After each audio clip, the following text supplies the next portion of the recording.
All right, hey, so in this video, this is our group exercise on how to essentially characterize a board using the oscilloscope and the voltmeter.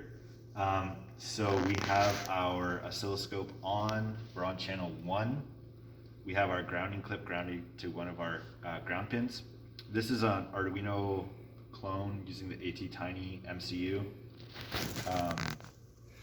with the Blink program loaded onto it. And we've just got it hooked up to a 5-volt power supply here in the USB. And so what we're going to do now is, this is one of the pins that's a ground, so we clip this to the ground pin, and then we're going to test the voltage before the resistor. So this resistor is in series with that LED. So when we do that, we've changed the time scale. You can see on the oscilloscope the jump between 0 to 5 volts. And so if we hold it long enough, you can see it coming across. Now, if I go to the other side of the resistor, we'll see it go down to 2.3 volts, I believe. And that's because of the voltage drop across the resistor. And you can show that on here. So that's on the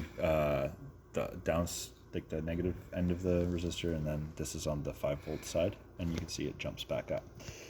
And then we can also use the voltmeter.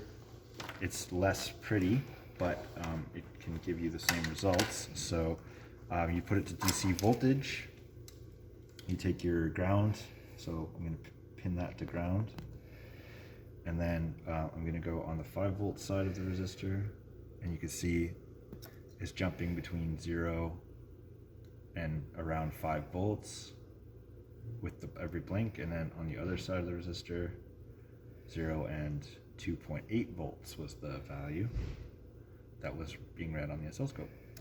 And there you go. So that's our little group class.